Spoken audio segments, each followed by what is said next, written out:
Fresh ഞാൻ പള്ളിയിലെ ചോദിക്കണ്ടേ അപ്പൊ ഇതന്നെ നിങ്ങളുടെ മറുപടി തന്നെ ചോദ്യം വേറെ എന്താണെങ്കിലും മറുപടി തന്നെ വെൽക്കം ടു പറ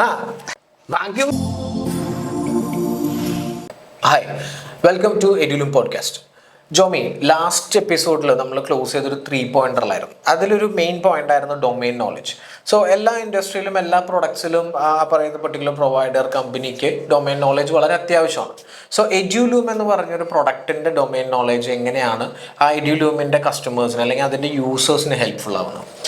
ഒരു ERP പ്രൊവൈഡറെ സംബന്ധിച്ചിടത്തോളം ഡൊമെയിൻ നോളജ് ഒരു പ്രധാനപ്പെട്ട കാര്യം തന്നെയാണ്. നമുക്ക് ഒരു ഡൊമെയിൻ നോളജ് നല്ലതുപോലെ ഉണ്ടെന്ന് കരുതി അയാൾ നല്ലൊരു ERP പ്രൊവൈഡർ ആകണം എന്നില്ല. ഒപ്പം തന്നെ നമുക്ക് എന്ത് വേണം, നല്ല മാനേജ്മെന്റ് സ്കില്ലും നമുക്ക് ആവശ്യമുണ്ട്. എഡ്യൂലൂം പ്രോനെ സംബന്ധിച്ചിടത്തോളം നമുക്ക് ക്ലയന്റിന്റെ പെയിൻ പോയിന്റ്സിനെ സാറ്റിസ്ഫൈ ചെയ്യാൻ പറ്റുന്നുണ്ട്. എങ്ങനെ? ആ ക്ലയന്റുമായിട്ടുള്ള ഡിസ്കഷനിലൂടെ നമുക്ക് എന്ത് ചെയ്യാൻ പറ്റും, ആളുടെ പെയിൻ പോയിന്റ്സ് ഐഡന്റിഫൈ ചെയ്തിട്ട് അതെങ്ങനെ നമ്മളൊരു കോഡിങ്ങിലൂടെ അല്ലെങ്കിൽ ERP ത്രൂ എങ്ങനെ സോൾവ് ചെയ്യുന്നു എന്നതിലാണ് എന്തിന്റെ സക്സസ്, നമ്മുടെ എഡ്യൂലൂം പ്രോയുടെ സക്സസ് ഇരിക്കുന്നത്, അത് ERPയുടെ സക്സസ് ഇരിക്കുന്നത്. ഇപ്പോൾ ഒരു എക്സാമ്പിൾ പറഞ്ഞാൽ ഇപ്പോൾ എഡ്യൂലൂം പ്രോ ഒരു എഡ്യൂക്കേഷൻ ഇൻഡസ്ട്രിയിലാണ്. വളരെ ഡൈനാമിക് ആയിട്ടും വളരെയധികം ചേഞ്ചസ് വന്നുകൊണ്ടിരിക്കുന്ന ഒരു ഇൻഡസ്ട്രിയാണ് എഡ്യൂക്കേഷൻ ഇൻഡസ്ട്രി എന്ന് പറയുന്നത്. അപ്പോൾ ഇതിൻ്റെ ഒരു ഫ്യൂച്ചറിസ്റ്റിക് ഒരു അപ്രോച്ച് ഉണ്ടല്ലോ ഒരു പ്ലാറ്റ്ഫോമിൻ്റെ, അത് എങ്ങനെയാണ് നിങ്ങൾ കോപ്പപ്പ് ചെയ്യുന്നത്? എഡ്യൂക്കേഷൻ ഇൻഡസ്ട്രിയിൽ ഹയർ എഡ്യൂക്കേഷൻ ലെവലിൽ ഇപ്പോൾ നല്ല ചേഞ്ചസ് വന്നുകൊണ്ടിരിക്കുന്ന ഒരു ടൈമാണ്. UG പ്രോഗ്രാംസ് എല്ലാം 4 ഇയർ ഡിഗ്രി ആയി മാറിക്കൊണ്ടിരിക്കുന്നു, അല്ലെങ്കിൽ മാറി ഇരിക്കുന്ന ഒരു അവസ്ഥയിൽ നമുക്ക് അതിൻ്റെ അതായത് FIUGPയുടെ റൂൾസ് ആൻഡ് റെഗുലേഷൻസ് നമ്മൾ നല്ലപോലെ അറിഞ്ഞിട്ടുണ്ടായിരിക്കണം. പക്ഷേ FIUGPയുടെ റൂൾസ് ആൻഡ് റെഗുലേഷൻസ് അറിഞ്ഞതുകൊണ്ട് മാത്രം അപ്പോഴും നമുക്ക് എന്ത് ചെയ്യാൻ പറ്റില്ല, ഇൻഡസ്ട്രിയിൽ നല്ല പ്രൊവൈഡർ ആകാൻ, ERP പ്രൊവൈഡർ ആകാൻ പറ്റില്ല. അത് എങ്ങനെ, ആ റൂൾസ് ആൻഡ് റെഗുലേഷൻസ് എങ്ങനെ നമ്മൾ ERP ത്രൂ സോൾവ് ചെയ്യുന്നു എന്നതിനെ ബേസ് ചെയ്തിരിക്കും. പലപ്പോഴും ERP സൊല്യൂഷൻസിന്റെ ഒരു എന്താ പറയുക ഫെയിലിയർ എന്ന് പറയുന്നതെന്ന് വെച്ചിട്ടുണ്ടെങ്കിൽ ഇൻഡസ്ട്രിയിൽ അപ്ഡേറ്റഡ് അല്ലാണ്ടിരിക്കുക. ക്ലയൻറ്റ് അങ്ങോട്ട് സജസ്റ്റ് ചെയ്യുമ്പോൾ ഇങ്ങനെ ഒരു ഫീച്ചറിനെ കുറിച്ച് സംസാരിക്കുമ്പോൾ അപ്പോൾ അതിനെക്കുറിച്ചിട്ട് സെറ്റാണ്, ഞങ്ങൾ അപ്ഡേഷനിലാണ് എന്ന് പറയേണ്ട ഒരു സിറ്റുവേഷനിൽ വരിക. ഇത് നമ്മൾ പലപ്പോഴും കാണാറുണ്ട്. എങ്ങനെയാണ് എഡ്യൂലൂം പ്രോ ഈ ഒരു എഡ്യൂക്കേഷൻ ഇൻഡസ്ട്രിയിൽ ഒരു ഇത്രയും ഡൈനാമിക് ആയിട്ട് ഇത്രയും ചേഞ്ചസ് വരുന്ന ഒരു സ്ഥലത്ത് എങ്ങനെയാണ് നിങ്ങൾ അപ്ഡേറ്റ് ആയി നിൽക്കുന്നത്? എങ്ങനെയാണ് നിങ്ങൾ അത് ക്ലയന്റ് ആയിട്ട് കമ്മ്യൂണിക്കേറ്റ്? ശരിക്കും പറഞ്ഞു കഴിഞ്ഞാൽ നമ്മൾ അങ്ങോട്ട്, അതായത് ക്ലയന്റിന് അങ്ങോട്ട് സജഷൻ പറയുന്ന ഒരു മെത്തേഡിലാണ് നമ്മൾ വർക്ക് ചെയ്യുന്നത്. എങ്ങനെയാണ് ഡൊമൈൻ നോളജ് അല്ലെങ്കിൽ എങ്ങനെയാണ് ചേഞ്ചസ് ഐഡന്റിഫൈ ചെയ്യണമെന്ന് വെച്ചാൽ ക്ലയന്റുമായിട്ട് എപ്പോഴും പിങ് ചെയ്തുകൊണ്ടിരിക്കുക, അല്ലെങ്കിൽ ക്ലയന്റിന്റെ പെയിൻ പോയിന്റ്സ് അപ്ഡേറ്റ് എടുത്തുകൊണ്ടിരിക്കുക, അല്ലെങ്കിൽ എങ്ങനെയാണ് അതിനൊരു സൊല്യൂഷൻ എടുക്കുക എന്നുള്ള കേസാണ് ആദ്യത്തെ സ്റ്റെപ്പ്. അപ്പോൾ നമ്മൾക്ക് എന്ത് ചെയ്യാൻ പറ്റും, ഇൻഡസ്ട്രിയിൽ വരുന്ന ചേഞ്ചസും കൂടി ഐഡന്റിഫൈ ചെയ്തിട്ട് അവിടെ നമുക്ക് ഡൊമൈൻ നോളജ് ഒരു ഘടകമാണ്, നമ്മുടെ കോഡിംഗ് സ്കിൽ ഒരു ഘടകമാണ്. അപ്പോൾ ഈ കോഡിംഗ് സ്കിൽ ഉപയോഗിച്ചിട്ട് നമ്മൾ എന്ത് ചെയ്യാൻ പറ്റും, ഒരു ക്ലയന്റിന്റെ പെയിൻ പോയിന്റ്സ് ഐഡന്റിഫൈ ചെയ്ത് നമുക്ക് എന്ത് ചെയ്യാൻ പറ്റും, അങ്ങോട്ടേക്ക് സജഷൻസ് കൊടുക്കാൻ പറ്റും.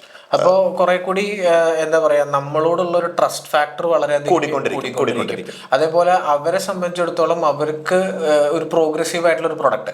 കാരണം ഞാൻ എപ്പോഴും മനസ്സിലാക്കുന്നതെന്ന് വെച്ചിട്ടുണ്ടെങ്കിൽ നമ്മൾ അസോസിയേറ്റ് ചെയ്യുന്ന പാർട്ട്നേഴ്സ് അവരും പ്രോഗ്രസീവ് ആയിരിക്കണം. നമ്മൾ ഈ പോയിന്റ് കഴിഞ്ഞ എപ്പിസോഡിൽ പറഞ്ഞാണ്. സോ എനിക്ക് തോന്നുന്നു ആ ഒരു ഫാക്ടറാണ് ഇവിടെ കൂടുതലായിട്ട് വരുന്നത്. അതായത് നിങ്ങളും ഒരു ഗ്രോയിങ് തോട്ട് പ്രോസസ്സിലും അതേപോലെ തന്നെ ഇൻഡസ്ട്രിയിൽ നിങ്ങളുടെ പ്രൊഡക്റ്റ് ബെറ്റർ ആവണമെന്ന് ചിന്തിക്കുമ്പോൾ ഒബ്വിയസ്ലി നമ്മുടെ കസ്റ്റമേഴ്സിൻ്റെയും. അതെ, അപ്പം നമ്മുടെ ഒരു ERP എത്തുമ്പോൾ എന്ന് വെച്ച് കഴിഞ്ഞാൽ അവരുടെ എൻ്റയർ പ്രോസസ്സിൻ്റെ ഒരു ഭാഗമായിട്ട് നിൽക്കുകയാണ് നമ്മൾ. അപ്പോൾ എപ്പോഴും നമ്മൾ ഒരു ERP ഒരു ഇൻസ്റ്റിറ്റ്യൂഷനിൽ നമ്മൾ ഇംപ്ലിമെൻറ്റ് ചെയ്യുമ്പോൾ നമുക്ക് അവരുടെ ഒരു ബാക്ക് ബോൺ ആയിട്ട് നിൽക്കുക എന്നുള്ളതാണ്. അപ്പോൾ നമുക്ക് എപ്പോഴും ഡൈനാമിക്കായിട്ട് അവർക്ക് ഗ്രോ ചെയ്യാൻ വേണ്ടിയുള്ള സജഷൻസ് നമുക്ക് കൊടുക്കാൻ പറ്റും. 2 കാര്യങ്ങളാണ്. ഒന്ന്, ക്ലയൻറ്റിനും ഗ്രോ ചെയ്യാൻ പറ്റും, നമുക്കും അറ്റ് എ ടൈം തന്നെ ഗ്രോ ചെയ്യാൻ പറ്റുന്ന രീതിയിൽ. നമ്മുടെ തന്നെ ഒരു മോട്ടോ തന്നെ അത് തന്നെയാണ്. സോഫ്റ്റ്ലൂമിന്റെ മോട്ടോ തന്നെ നാച്ചുറലി ഫ്ലറിഷിംഗ് ടുഗദർ എന്നാണ് അല്ലേ? അതെ, അതിനൊരു കാരണം കൂടിയുണ്ട്. നമ്മൾ ഒരു ERP പ്രൊവൈഡ് ചെയ്യുന്നു, അതല്ലെങ്കിൽ ERP സൊല്യൂഷൻസ് അങ്ങോട്ട് കൊടുത്തുകൊണ്ടിരിക്കുന്നു, ക്ലയന്റിന് നല്ല രീതിയിലുള്ള സർവീസ് കൊടുത്തുകൊണ്ടിരിക്കുന്നു. ക്ലയന്റ് അത് സാറ്റിസ്ഫൈഡ് ആണ്, ക്ലയന്റ് ഗ്രോ ചെയ്യുന്നുണ്ടെന്നുള്ളൊരു മെഷറിംഗ് കൂടിയും നമ്മൾ കീപ്പ് ചെയ്യുന്നുണ്ട്. കാരണം എന്നാൽ മാത്രമാണ് ആ ഒരു വാല്യൂ നമുക്ക് കീപ്പ് ചെയ്യാൻ പറ്റുള്ളൂ. അതായത് നാച്ചുറലി ഫ്ലറിഷിംഗ് വിത്ത് ടുഗദർ നമുക്ക് പറയാൻ പറ്റുള്ളൂ. അത് ആക്ച്വലി ഒരു വളരെ ഇൻസൈറ്റ്ഫുൾ തോട്ട് പ്രോസസ്സാണ്. കാര്യം നമ്മുടെ ക്ലയന്റ് ഗ്രോ ചെയ്യുന്നുണ്ട് എന്നുള്ള ഒരു ഡാറ്റ നിങ്ങളുടേതായ ഒരു അനാലിസിസ് ആയിരിക്കും. കമ്പനിക്ക് അവരുടേതായ അനാലിസിസ് ഉണ്ടാവും. ബട്ട് നിങ്ങൾക്കറിയാം അത് എന്ത് നമ്പേഴ്സിലായിരിക്കും നിങ്ങളുടെ ഒരു സപ്പോർട്ട് കൊണ്ട് അത് ഗ്രോ ആവുന്നത്. അപ്പോൾ ആ ഒരു ഡാറ്റ നിങ്ങൾ കീപ്പ് ചെയ്യുക, അതിനനുസരിച്ച് നിങ്ങൾ സപ്പോർട്ട് ചെയ്യുക എന്ന് പറയുന്നത് ആക്ച്വലി ഒരു വളരെ ഒരു ഇൻസൈറ്റ്ഫുൾ തോട്ടാണ്. തീർച്ചയായിട്ടും. സോ ഗൈസ്, ഇന്ന് നമ്മൾ ക്ലോസ് ചെയ്യുന്നതിൽ എനിക്ക് തോന്നുന്ന ഏറ്റവും പ്രധാനപ്പെട്ട ഒരു പോയിന്റ് ഡൊമൈൻ നോളേജ് ആണ്.